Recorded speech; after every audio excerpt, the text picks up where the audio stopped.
Bismillahirrahmanirrahim. Assalamualaikum warahmatullahi wabarakatuh. Anak-anak sekalian, berjumpa lagi dengan Bapak di mata pelajaran Sejarah Kebudayaan Islam untuk Madrasah Aliyah kelas 12 pada semester genap. Pada pertemuan yang lalu kita sudah banyak membahas tentang kondisi Islam di Asia Tenggara, dari mulai kedatangannya secara umum, kemudian membahas satu persatu. Kemarin kita sudah bahas Islam di Asia Tenggara dalam perspektif mayoritas. Nah, mayoritas itu artinya ketika jumlah Islamnya itu lebih banyak daripada agama-agama lain. Singapura Bapak masukkan kepada mayoritas karena secara jumlah masih lebih banyak daripada negara-negara lainnya yang minoritas. Nah, untuk sekarang kita akan bahas ke Islam di Asia Tenggara dalam perspektif minoritas. Nah, sebelum ke sini Bapak ingin lihat kita fakta menarik ya. Kita lihat fakta menarik akhir-akhir ini. Yang pertama di Filipina ya, di Filipina bisa dilihat pada 1 Februari dijadikan sebagai hari hijab nasional. Ini sebagai wujud Filipina menghargai keberadaan umat Islam di Filipina. Nah, nanti kita akan bahas nih bagaimana keadaan umat Islam di Filipina, sedangkan di sana mereka bukan mayoritas. Mayoritas di Filipina itu beragama Katolik karena jajahan dari Spanyol, Portugis atau Portugal sekarang rata-rata pasti beragama Katolik. Nah, yang kedua adalah ini, Bapak lihat Twitter dari Budiman Sujatmiko ya, aktivis 98. Nah, beliau men-tweet seperti ini. Jadi saat Myanmar masih dikuasai militer dan di Indonesia masih melawan Orde Baru, aktivis Myanmar datang ke Jogja. Dia memberi teks pidato Jenderal Tan Swie ya, bahwa kediktatorannya itu melindungi Myanmar supaya tak jadi Muslim seperti Indonesia yang dulu Buddha tapi kini Muslim. Nah, Bapak sudah jelaskan kan kemarin Islam di Indonesia itu awal banyak kerajaan ya. Dulu Sriwijaya itu Buddha, tapi sekarang Sumatera hampir sama sekali Islamnya justru sangat kental di Sumatera. Nah, ini kan benar-benar nih kudeta di Myanmar. Nah, ternyata usut tidak usut kebencian militer Myanmar terhadap Muslim itu karena nggak mau seperti Indonesia yang awalnya banyak Buddha dan Hindu sekarang menjadi Islam. Jadi makanya nanti kita bahas bagaimana Rohingya diperlakukan secara genosida dan diusir dari kampung halamannya. Nah, itu sebagai wawasan kita pada kali ini. Nah, dari dua hal tersebut Bapak ingin kembali lagi ke Islam di Asia Tenggara dalam perspektif minoritas. Apa sih yang dimaksud dengan minoritas? Nah, minoritas itu intinya jumlah Muslimnya itu lebih sedikit dari jumlah agama lain di negara tersebut. Ada 6 negara yang akan kita bahas pada kali ini. Yang pertama ada Thailand, kemudian Vietnam, Myanmar, Filipina, Kamboja, dan Lao Parti Demokratik Republik ya, Lao PDR. Nah, Laos ya, kalau sekarang terkenalnya Laos. Nah, ini adalah negara-negara di mana Islam menjadi minoritas, bahkan ada yang sama sekali cuma punya 2 masjid ya. Suatu negara itu Islam itu di situ cuma punya 2 masjid, saking minoritasnya. Di manakah tempatnya? Nanti akan kita bahas ya. Ini 6 negara. Kemarin kan ASEAN 10 negara ya. Kemarin kita bahas Indonesia, Malaysia, Brunei, dan Singapura. Nah, sekarang kita bahas 6. Baik, seperti sebelumnya Bapak akan jelaskan dulu kondisi demografisnya, karena kondisi demografis ini akan berpengaruh terhadap kondisi keagamaan di suatu tempat. Di Thailand, nah seperti kita lihat di sini, rata-rata yang menguasai adalah suku Thai. Ya, meskipun Thai-nya ada beda ya, Tengah, Muang Thai ya, dan banyak Muang Thai yang ini ya. Inilah yang bisa dilihat sendiri. Nah, tapi di sini ada beberapa etnis selain suku Thai. Ada namanya etnis Melayu. Nanti di daerah Thailand Selatan. Nah, disitulah nanti terdapat Islam. Ya, terdapat Islam. Bapak lupa buka Google Map. Bapak buka Google Map dulu ya.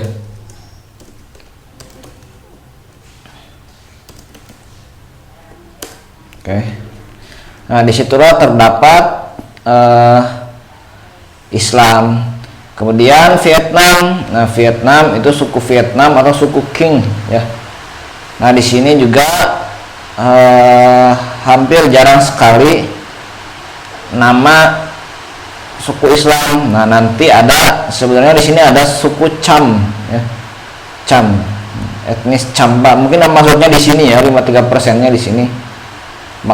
Mungkin karena saking sedikitnya, karena kita tahu kan Vietnam itu negara komunis dan nanti 70%-nya itu tidak beragama ya.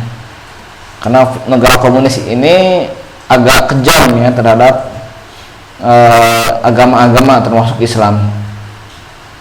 Nah, di Myanmar, nah di sini ada Rohingya ya, ada Rohingya, ada Rakhine ya, meskipun sebenarnya nanti Rohingya ini asal muasalnya itu dari Rakhine ya. Cuma dari referensi disebutkan seperti ini. Nah, di Filipina ada beberapa suku. Nah, nanti di sini kita akan melihat namanya suku Moro ya, Moro. Disinilah nanti Islam berkembang jadi suku-suku ini.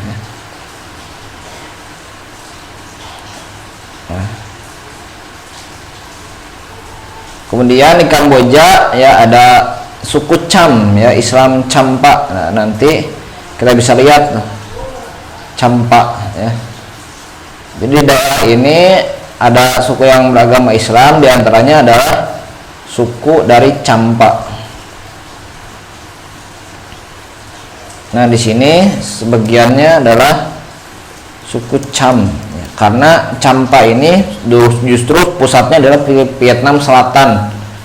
Ya, dulu kalau perang Vietnam itu kan ada Vietnam Utara ya sama Vietnam Selatan. Nah, kalau di Laos ya, di Laos ini tambah gabungan ya. Di Laos ini Laos ini kan pernah menjadi negara tertutup seperti Korea Utara. Kalau sekarang Korea Utaranya Asia Tenggara itu ya Laos, jadi negara tertutup dari luar, informasi-informasi pun kurang didapatkan. Nah, diantaranya nanti ada beberapa Islam di Laos ini, ada dari Cham, ada dari Vietnam, dari Pakistan juga ada. Nah, di sinilah nanti Islam itu di sini sangat sedikit sekali di Laos, paling sedikit di antara negara-negara Asia Tenggara lainnya. Ya, karena dia pernah jadi negara tertutup. Kalau sekarang sih terbuka ya. Nah, ini kondisi demografisnya kita agak bahas banyak ya, karena Bapak bukan guru sejarah peminatan. Nah, kita lihat dari segala format politik. Yang pertama, kalau Thailand itu kerajaan ya, maka nanti ada Raja Thailand. Format pemerintahannya adalah monarki konstitusional, tapi nanti ada perdana menterinya. Nah, meskipun begitu, ternyata ideologi negaranya itu lebih ke liberalisme, jadi lebih membuka peluang pasar. Nah, peluang pasar meskipun pemerintahannya adalah monarki.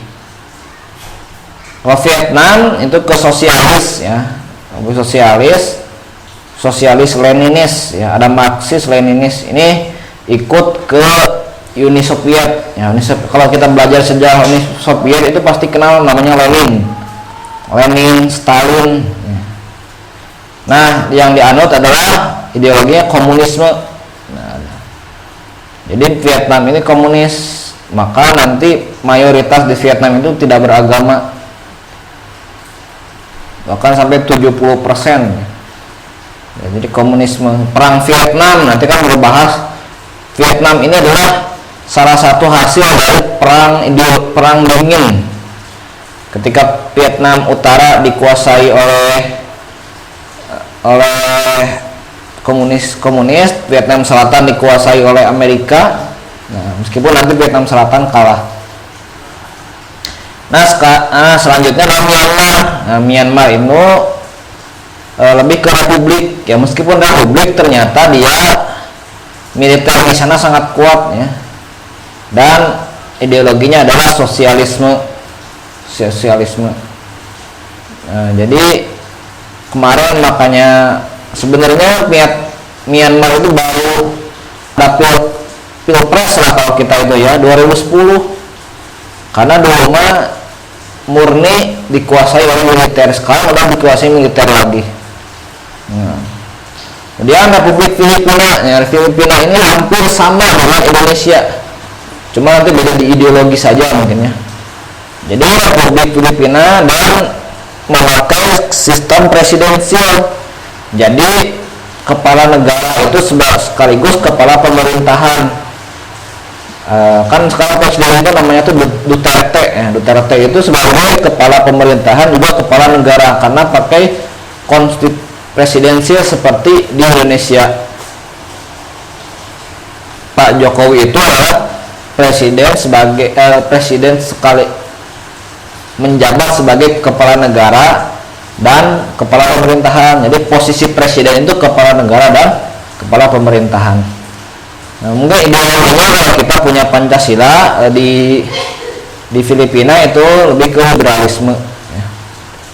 Kamboja itu kerajaan satu partai dan sosialisme Buddhis. Di Kamboja ini negara, kalau kita mungkin Brunei-nya Islam, kalau di Islam ada Brunei ya, kalau di Kamboja di Buddha itu mungkin punya Kamboja. Tapi di Kamboja masih ada ininya, masih ada partainya ya. Tapi kalau di Brunei sama sekali tidak ada. Laos ya, kalau Laos ini mirip-mirip Korea Utara lah kalau Laos ya. Jadi sangat negara tertutup, ideologi komunis. Nah, kemudian menganut satu partai. Nah, ini adalah format politik dari negara ini. Kenapa kita menggunakan format politik? Karena nanti kaitannya dengan kebijakan-kebijakan yang ada di negara-negara tersebut, apakah menentukan Islam atau tidak, dan bagaimanakah Islam bisa lebih diterima lah ya, diterima dalam tanda kutip, diterima di antara format politik negara-negara ini. Baik, selanjutnya saya lihat. Nah, persentase penganut agama di Thailand itu hampir 94% Buddhisme ya, Buddha Mahayana. Nah, Islam di bawah 5%. Islam di Thailand itu kebanyakannya di Thailand Selatan, di daerah Patani. Maaf ya. Nah, kita bisa langsung melihat saja. Ini Thailand ya. Daratannya cukup luas. Nah, yang banyak Islamnya itu adalah negara-negara yang berbatasan dengan Malaysia ya. Ada Provinsi Patan, Naratiat ya, Songkhla. Nah, Islamnya itu kebanyakan di daerah ini. Kemudian di Vietnam 73,2% tradisional di sini adalah bisa kita katakan ateis ya, tidak beragama. Nah, ada 0,1% lainnya. Jadi ini rata-rata agama Islam. Jadi cukup sedikit di ini, meskipun nanti sebenarnya sejarahnya Vietnam ini cukup besar agama Islam di sini. Kemudian di Myanmar kebanyakannya juga Buddha. Nah, Islam 4,3% ya, nanti yang dianut oleh orang Rohingya ya, Islam Rohingya. Kemudian Filipina. Nah, di Filipina ini kebanyakannya Kristen Katolik ya. Protestan cuma 9%, Katolik 79%, 6%-nya Islam. Nah, Islamnya itu adalah di negara Filipina bagian selatan. Mohon maaf ya, ini lagi hujan Bapak pas rekam ini, jadi kalau tidak jelas mohon dimaklumi. Nah, yang kelima Kamboja. Di Kamboja ini kebanyakannya Buddha ya, Buddha, dan 2% Islam. Islam ini nanti adalah pelarian dari Vietnam. Jadi setelah perang Vietnam ya, kalau kita bisa lihat Kamboja dan Vietnam ini beririsan ya. Nah, orang-orang Vietnam Selatan ini dulu namanya itu Cham ya, dulu Muslim Cham, Muslim Champa. Nah, Sunan Ampel ya, kalau nggak salah itu adalah keturunan dari dan Maulana Malik Ibrahim dan Jamil Kubro itu orang Champa, Muslim Champa. Nah, setelah perang Vietnam itu melarikan ke Kamboja sehingga dia punya komunitas Islam di sini, karena di Vietnam itu berkembangnya komunisme yang secara agama itu agak menindas ya terhadap agama lain, apalagi Islam. Nah, jadi itu di Kamboja. Kemudian di Laos itu Islam sedikit ya, 0,8%. Tapi 0,8% ini karena jumlah penduduknya sedikit ya, cuma 6 juta ya. Bogor aja udah 4 juta ya, 6 juta mungkin Bogor sama kota Bogor ya disatuin jadi satu daerah Laos ini. Tapi kebanyakannya adalah beragama Buddha. Jadi pada dasarnya beberapa negara di Asia Tenggara itu ternyata kebanyakannya Buddha ya, Buddha. Dan di Indonesia pun Buddha. Dulu Sriwijaya itu Buddha. Kalau nggak salah Mataram Sailendra itu Buddha ya. Kurang orang tahu ya. Mataram kuno ya, Sailendra.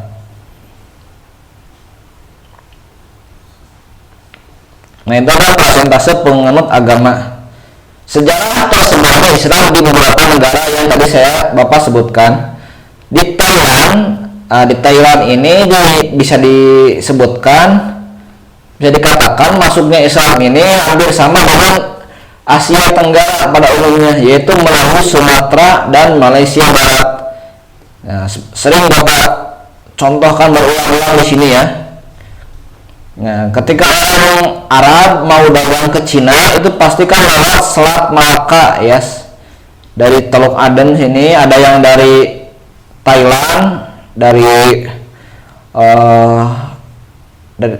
Thailand, dari India. Nah, mau berdagang ke Cina ke atas ini pasti lewatnya ke sini, ke Semenanjung Malaka.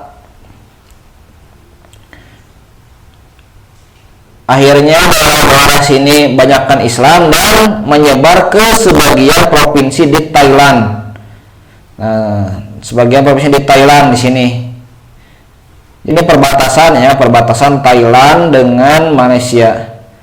Nah, jadi masuk ke provinsi Patani ini hampir sama dengan masuknya Islam ke Malaysia dan ke Indonesia. Meskipun ternyata tidak sampai mempengaruhi ke daerah Thailand yang lebih luasnya lagi ya, ke Bangkok dan sebagainya. Itu ya. Jadi Islam kalau ke Thailand ini hampir sama dengan Asia Tenggara, dengan Indonesia ya, dengan Indonesia dan Malaysia. Vietnam, nah Vietnam ini berasal dari masyarakat Cham ya. Dulu ada berdiri kerajaan Champa. Nah, Islam Champa ini sebenarnya Islam Melayu juga. disebutkan Campa ini orang Aceh ya. Karena ada lagu Burung Jempa, Jempa itu Campa katanya. Ada juga yang menyebutkan ini dari Sumatera Barat ya, walau alam lah ya yang benar yang mana. Nah, tapi Bapak bisa lihat di sini. Nah, ketika orang itu mau berdagang ke Tiongkok ya, ke Cina, itu rata-rata singgah dulu di daerah Vietnam Selatan di sini. Nah, disinilah etnis Campa itu hidup. Kerajaan Muslim Campa itu hidup, bahkan sampai berabad-abad itu Campa ini ya, sebelum nanti penjajahan. Nah, kemudian nanti pada akhirnya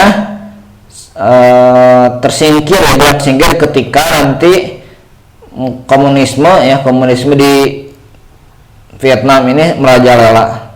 Nah, etnis Campa di sini. Nanti sesudah di sini baru ke Cina. Nah, jadi dulu ternyata Sunan Ampel, nggak salah Sunan Ampel, Maulana Malik Ibrahim dan Jumadil Kubro, Jumadil Kubro itu adalah keturunan dari Campa. Dan nanti akhirnya juga Laksamana Cheng Ho dari pelayarannya dari Cina ke Indonesia ternyata singgahnya di sini di Campa. Nanti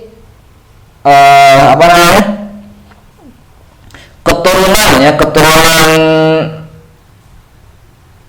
Muslim yang nanti menyebarkan dakwah di Jawa Barat itu ada dari keturunan Campa ini. Jadi ketika Laksamana Cheng Ho ini belayar singgah di Vietnam, akhirnya dari sini masuk beberapa Muslim ikut ke Jawa. Nah, nanti di Jawa sinilah di Cirebon. Nah,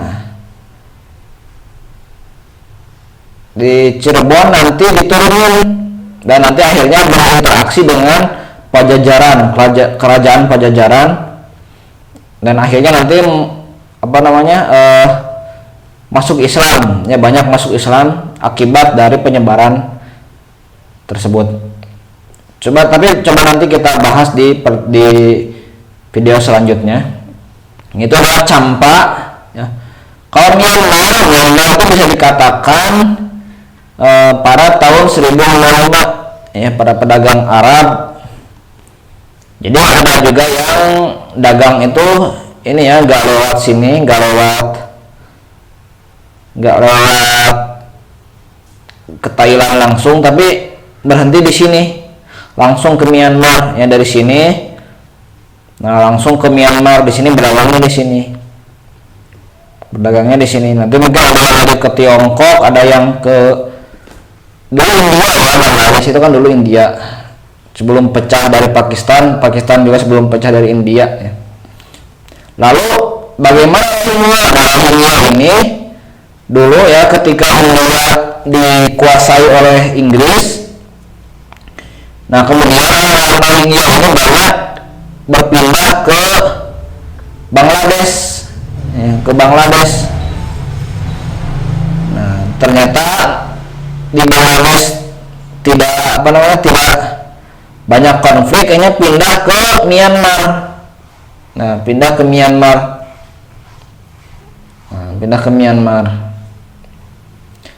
Jadi banyak terasingkan itu karena pendudukan Inggris di India ya. Jadi India dulu kan dijajah oleh Inggris ya. Nah, itu sejarah orang Rohingya bisa sampai ke Myanmar ya, karena dulu dari India ya, dari Rakhine ya, sebelah mana Rakhine. Nah, kemudian nanti akhirnya singgah di Myanmar. Nah, selanjutnya di Filipina. Dari Filipina ini disebutkan kalau disebarkan langsung oleh seorang mubalig ya, Karim Al-Makhdum disebutkan ya. Karena Filipina ini negaranya kepulauan juga ya, seperti Indonesia banyak pulaunya. Nah, bahkan di Filipina itu dulu terdapat namanya tuh Kesultanan Sulu yang beragama Islam. Kita lihat Filipina ya. Nah, di daerah sini Sulu itu ada agama Islam dulu. Nah, Sulu ini ya. Nah, di Sulu ini beragama Islam karena apa? Karena dulu bersinggungan dengan Melayu. Nah, jadi orang Melayu yang dagang itu kadang ke Brunei dulu, sudah Brunei kemudian ke Sulu, ke Sulu, sehingga di sini terjadi sebuah kerajaan namanya Kerajaan Sulu. Nah, dikatakan Islam di Filipina ini banyak disebarkan oleh Islam dari Minangkabau ya, dari Sumatera Barat. Nah, Sumatera Barat. Jadi kebanyakannya di Filipina Selatan.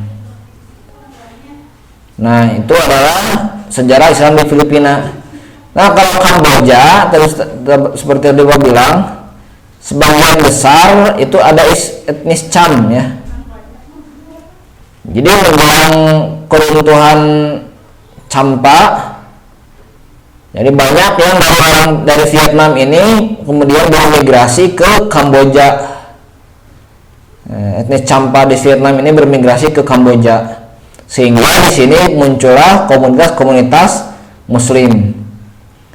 Nah, kalau di Laos, nah ini disebutkan oleh saudara dari Tiongkok, saudagar, mohon maaf ya, dari Tiongkok.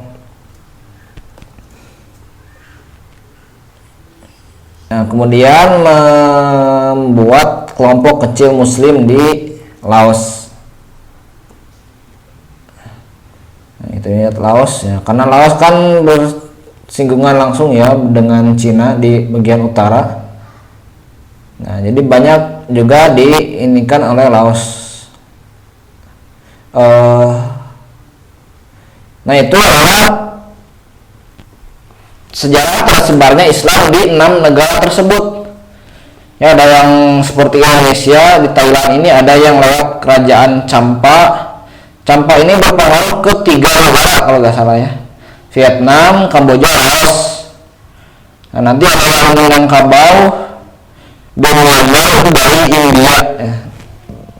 Dari India. Rohingya nantinya, Rohingya. Nah, kemudian keadaan Islam kontemporer ya. Kalau sekarang kontemporer itu maksudnya sekarang ya, saat ini. Di Thailand itu Islam itu bisa dijumpai di provinsi ini ya. Di Patan, Yara, dan Narawat dan Songkhla ya. Nah, di 4 provinsi ini bisa dijumpai Muslim. Tadi Bapak sudah perlihatkan sebenarnya di Thailand Selatan. Dan Bapak dulu punya teman orang Thailand Selatan ini ya. Dia nggak pakai bahasa Thai ya, yang sawadikap itu ya, nggak pakai itu, tapi pakainya itu adalah Melayu. Nah, maka nanti Bapak bahas konflik-konfliknya itu di antaranya nih, karena mereka merasa bukan bagian dari Thailand karena bahasanya juga bukan Melayu. Pentingnya kita punya Sumpah Pemuda itu di sini ya. Kalau Thailand aja banyak ini ya gara-gara beda bahasa, karena di sini pakai bahasa Melayu bukan bahasa Thai. Nah, di daerah sinilah terdapat banyak Islam ya. Kalau biasanya kita sebutnya itu Muslim Patani ya. Teman Bapak itu dari Patan, dari sini ya. Namanya itu siapa ya, lupa lagi dulu. Perempuan 2, laki-laki 1, 3 orang, satu kelas ya. Nah, kemudian ada juga dari Vietnam. Nah, dari Vietnam ini adalah Cham ya, di daerah Cham di sekitar Chao Barat Dara.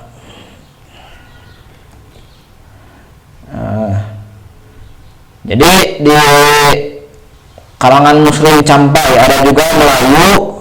Ternyata ada juga Melayu, Minang, Vietnam, Cina, dan Arab. Nah kemudian di Myanmar, nah Myanmar ini seperti yang kita ketahui sebagian besar terdiri dari Rohingya. Nah Rohingya. Nah mengapa sekarang Rohingya itu seolah diusir dari Filipina? Tadi Bapak sudah lihat di sejarahnya.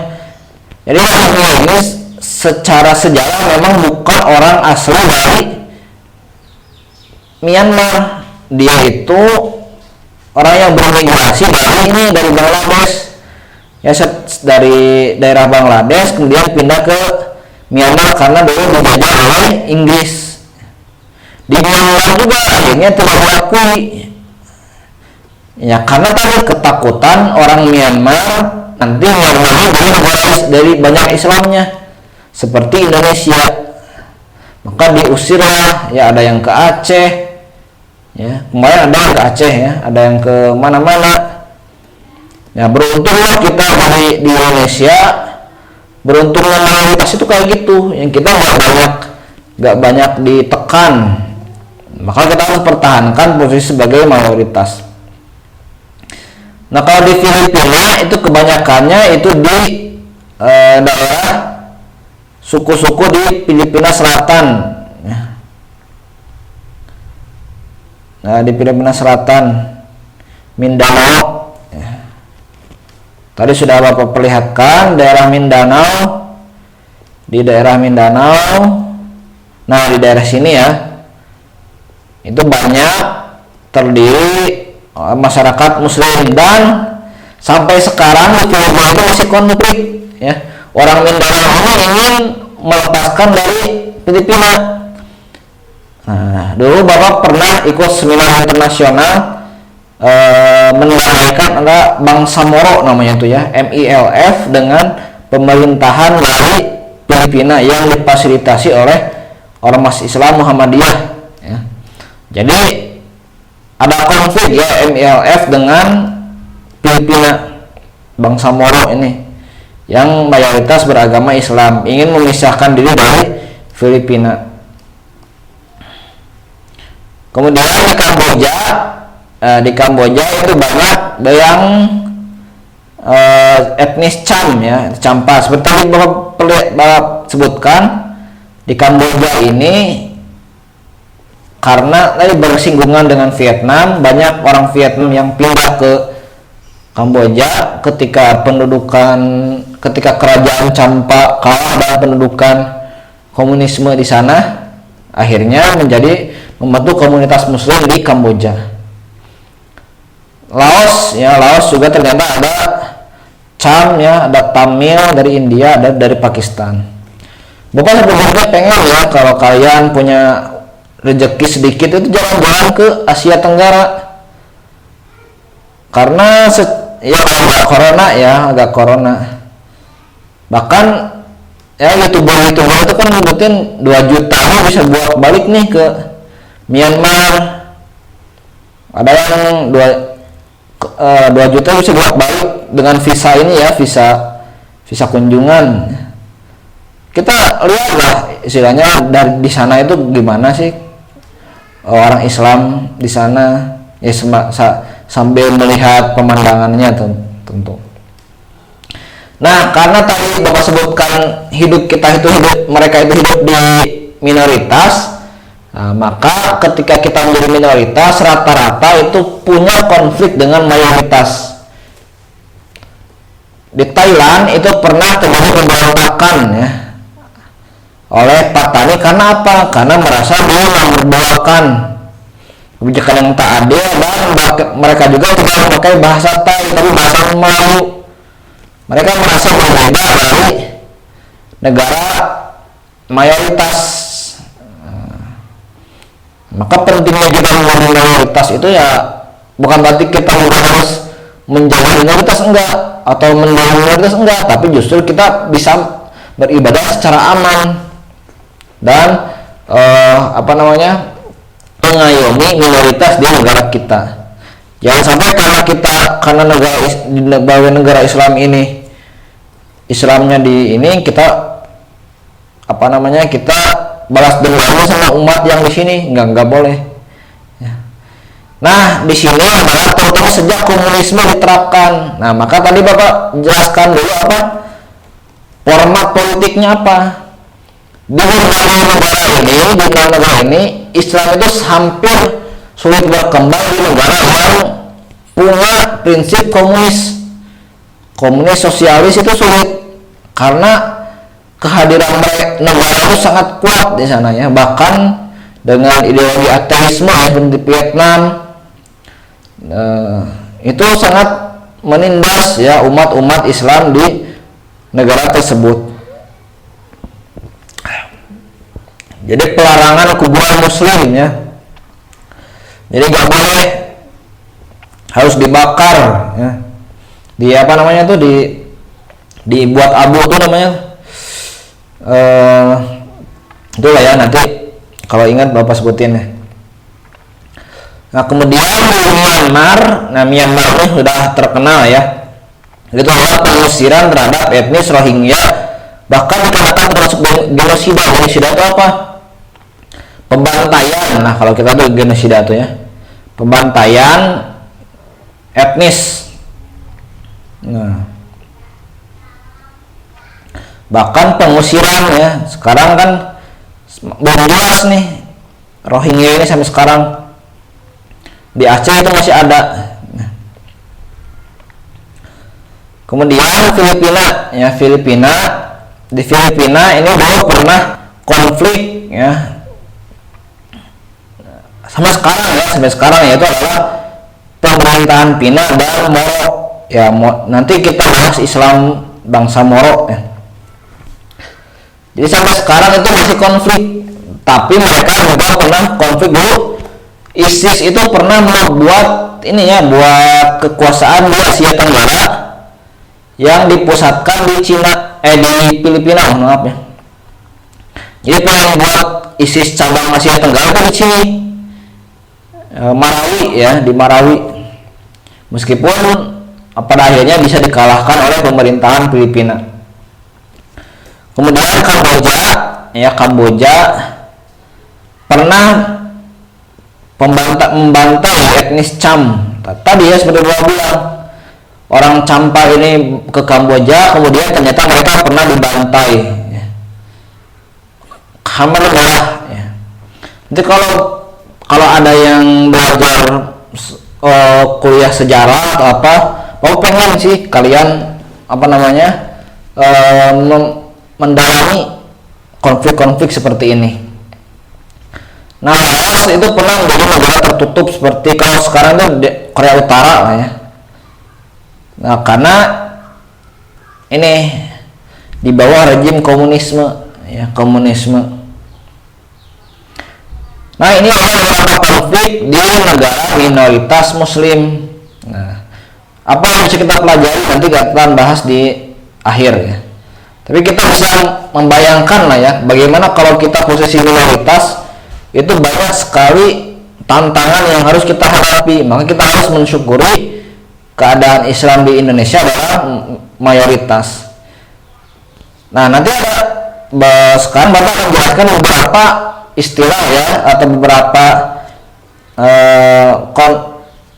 beberapa bangsa, beberapa komunitas yang sempat Bapak sebutkan pada saat menjelaskan tadi. Nah, Muslim Moro ini adalah suku Moro yang berada di Filipina. Nah, jadi kalau kita ingat Filipina, Islamnya itu adalah Muslim bangsa Moro ini. Ya. Bangsa Moro ini. Jadi Muslim Moro ini adalah banyaknya terdapat di Mindanao ya, atau daerah otonomi Mindanao.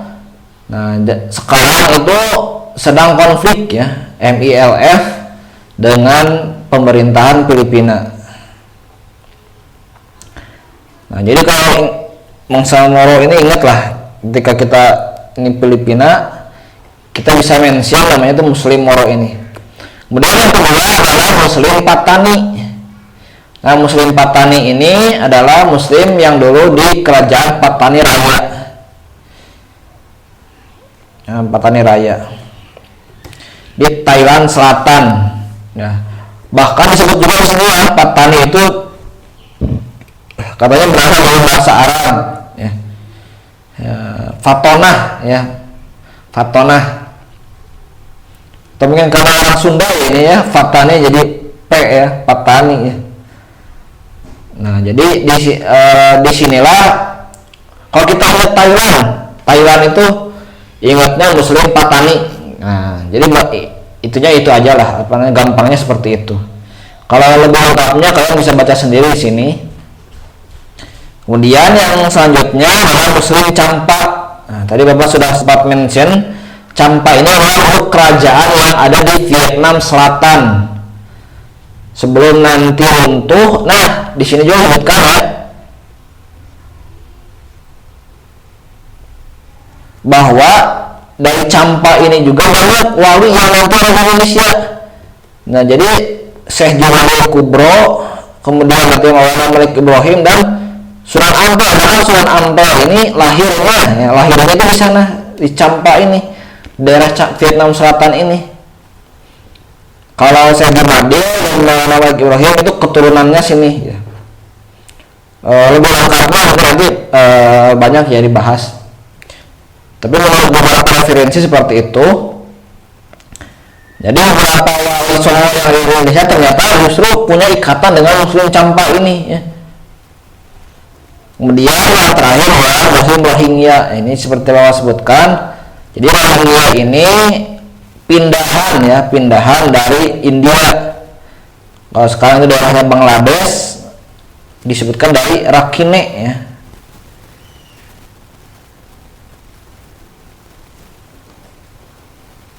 Nah, kelompok ini mengasimilasi imigran dari Bangladesh selama jajahan Inggris.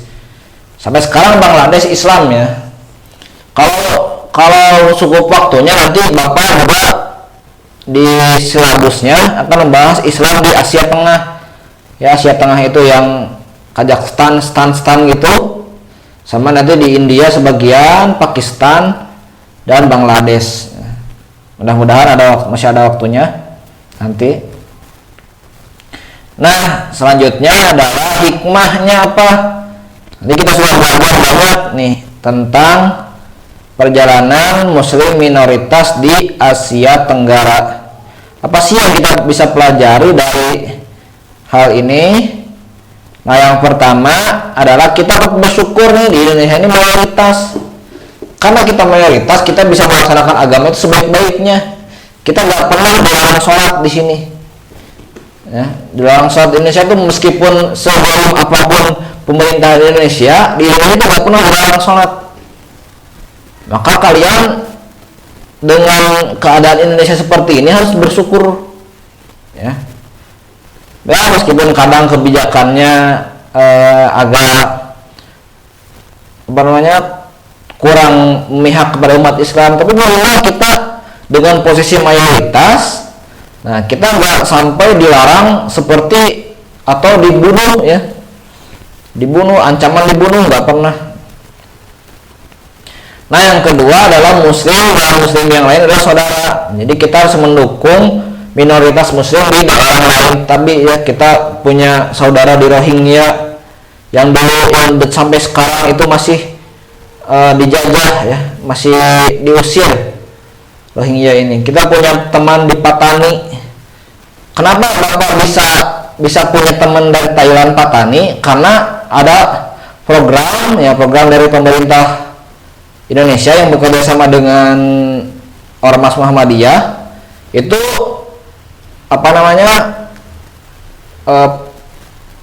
pertukaran pelajar ya dari Muslim Patani belajar di Indonesia. Ya, karena mereka sangat terbelakang sekali dari Thailand yang lain. Nah, itu sebagai bentuk support kita terhadap teman-teman kita Muslim di negara-negara lain. Bangsa Moro juga sama ya, pernah sering berhubungan dengan kita ya, dengan Muslim di Indonesia. Atau tadi ya, pernah genosida di Kamboja, di Vietnam ya. Vietnam dengan komunismenya. Nah, kita patut nih mendukung teman-teman kita Muslim yang di daerah lain. Dan yang ketiga tentunya adalah kondisi mayoritas di Indonesia itu harus dipertahankan, karena dengan hal ini kita bisa berbuat banyak untuk menentukan perjalanan bangsa dalam agar tidak jauh dari koridor agama Islam. Tapi yang keempat nih, menjadi mayoritas itu ternyata tidak selalu lebih buruk daripada yang ada di minoritas. Bahkan dalam kondisi minoritas justru banyak yang keimanannya semakin kuat. Jadi jangan mentang-mentang kita mayoritas merasa lebih baik daripada umat muslim yang minoritas di negara lain. Nggak seperti itu. Bahkan teman bapak ya dulu yang sekarang itu kuliah di Inggris ya, kuliah di Inggris. Oh enggak, di Paris. Nah dia itu waktu di Indonesia itu malas-malas sholat. Tapi ketika dia kuliah di Paris itu di Sorbonne ya, wah dia sangat ini sekali, sangat rajin sekali ya. Kenapa? Karena dia ya Islam di sana sedikit dan dia termasuk yang dikiaikan lah ya kalau kita itu ya. Jadi dia di sana justru malah wah sholatnya rajin ini. Nah kadang seperti itu ya, orang minoritas itu justru lebih kuat keislamannya karena mereka dengan pertahanan keimanan tersebut membuat mereka merasa berharga. Nah maka kita kalau bisa kita mayoritas tapi kita juga memiliki kualitas yang baik. Nah mungkin itu saja yang bisa Bapak sampaikan pada pertemuan kita kali ini, membahas tentang Islam di Asia Tenggara dalam perspektif minoritas di 6 negara yang tadi Bapak sudah sampaikan. Kalau ada yang kurang jelas nanti bisa ditanyakan melalui WA ya, atau melalui medsos yang lain. Baik, kita tutup. Assalamualaikum warahmatullahi wabarakatuh.